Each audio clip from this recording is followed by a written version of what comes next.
Hello students, welcome back to Maheshwari पाठशाला।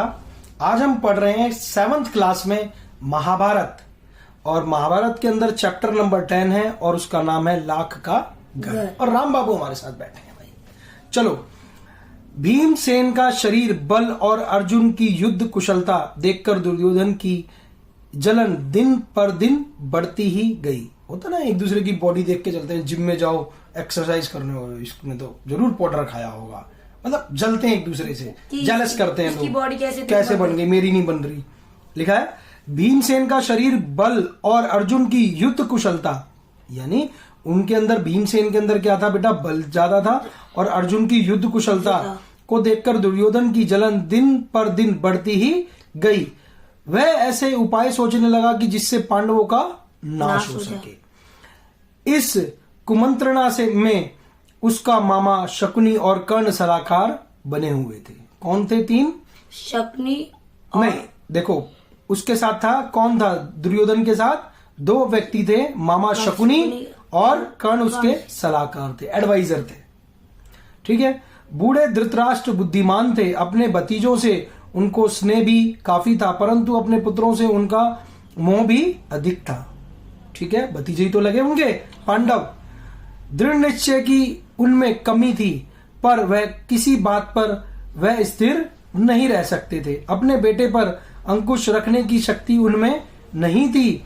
इस कारण यह जानते हुए भी दुर्योधन कुराह पर चल रहा है, यानी गलत चल रहा है, गलत रास्ते, मतलब गलत रास्ते पे चल रहा है, गलत कर रहा है, उनको हराना चाहता है, उनसे जलता ही है। माँ बाप समझा सकते हैं, लेकिन फिर भी वो चुप थे। उन्होंने उसका ही साथ दिया। इधर पांडवों की लोकप्रियता दिनों दिन बढ़ती जा रही थी। भाई यार, धनुर्विद्या पूरे संसार में जाना जाता था अर्जुन को, आज भी धनुर्विद्या में नाम लिया जाता है। ठीक है। चौराहों और समाजों में लोग कहते थे कि राजगद्दी पर बैठने के लिए योग्य तो युधिष्ठिर ही हैं। वे कहते थे धृतराष्ट्र तो जन्म से अंधे थे, इस कारण उनके छोटे भाई पांडु ही सिंहासन पर बैठे थे। उनकी अकाल मृत्यु हो जाने और पांडवों के बालक होने के कारण कुछ समय के लिए धृतराष्ट्र ने राज का संभाला था। अब युधिष्ठिर बड़े हो गए हैं, तो फिर आगे धृतराष्ट्र को राज्य अपने ही अधीन रखने का क्या अधिकार है? भाई बूढ़े हो आप, आंखों से दिखाई नहीं देता, तो अब जो आप, क्योंकि जो पांडु थे वो जन्म से ही एक्सपायर, जन्म मतलब जब वो जवान थे, वो जब ही मृत्यु हो गई थी, याद है ना? तो इसीलिए वो जो वहां के जो वो थे, अब कहते थे भाई इन्हें हट जाना चाहिए, कोई किसको बिठा देना चाहिए? युधिष्ठिर को। पितामह भीष्म का तो कर्तव्य है कि वह धृतराष्ट्र राज्य का भार युधिष्ठिर को दिला दें। युधिष्ठिर ही सारी प्रजा के साथ न्यायपूर्वक व्यवहार कर सकेंगे। ज्यों-ज्यों पांडवों की यह लोकप्रियता दिखाई देती थी, ईर्ष्या से वह और भी अधिक कुढ़ने लगता था, गुस्सा आता था, कोई उनकी तारीफ कर देता था, कुछ भी करता था। एक दिन धृतराष्ट्र को अकेले में पाकर दुर्योधन बोला, पिताजी पूर्वासी तरह तरह की बातें करते हैं, जन्म से दिखाई न देने के कारण आप बड़े होते हुए भी राज्य से वंचित ही रह गए। राज सत्ता आपके छोटे भाई के हाथ में चली गई। अब यदि युधिष्ठिर को राजा बना दिया गया तो फिर पीढ़ियों तक हम राज्य की आशा नहीं कर सकेंगे। पिताजी, हमसे तो यह अपमान ना सहा जाएगा।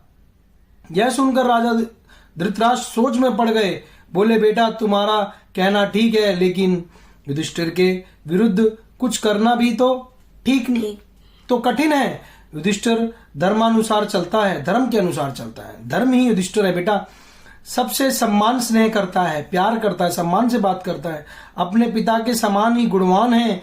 इस कारण प्रजाजन भी उसे बहुत चाहते हैं। जैसे बाहुबली वाली पिक्चर नहीं थी?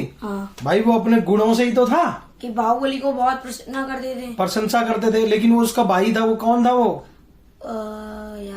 याद नहीं, वो जलता नहीं था उससे।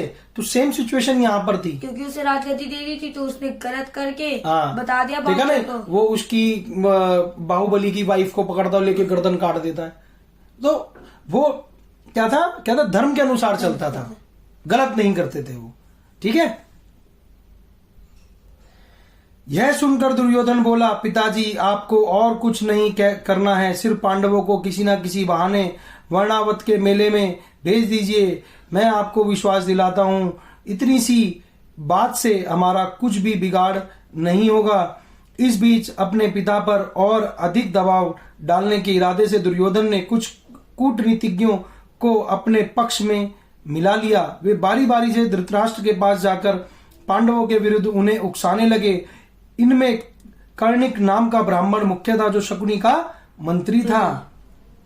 उसने धृतराष्ट्र को राजनीतिक चालों का भेद बताते हुए अनेक उदाहरणों एवं प्रमाणों से अपनी दलीलों की पुष्टि की। अंत में बोला, राजन, जो ऐश्वर्यवान है वही संसार में श्रेष्ठ माना जाता है। यह बात ठीक है कि पांडव आपके भतीजे हैं, परंतु वे बड़े शक्ति संपन्न भी हैं। इस कारण अभी से चौकन्ने हो जाइए। आप पांडु पुत्रों से अपनी रक्षा कर लीजिए, वरना पीछे पछताइएगा। कर्णिक की बातों पर धृतराष्ट्र विचार कर रहे थे कि दुर्योधन ने आकर कहा, पिताजी, आप अगर किसी तरह पांडवों को समझाकर वर्णावरत भेज दें तो नगर और राज्य पर हमारा शासन पक्का हो जाएगा। उनको कहां भेज दे बेटा? वर्णावरत। ठीक है, फिर पांडव बड़ी खुशी से लौट सकते हैं और हमें उनसे कोई खतरा नहीं होगा।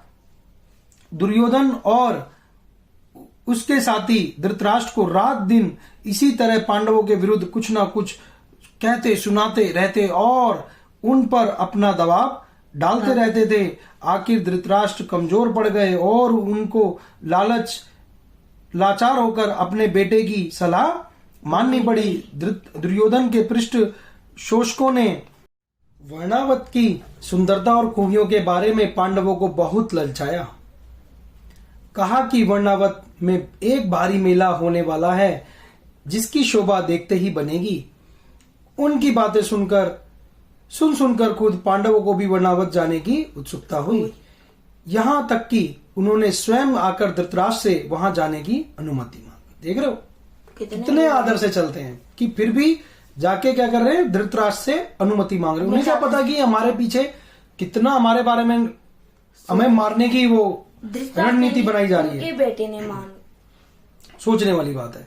धृतराष्ट्र की अनुमति पाकर पांडव बड़े खुश हुए और भीष्म आदि से विदा लेकर माता कुंती के साथ वर्णावत के लिए रवाना हो गए।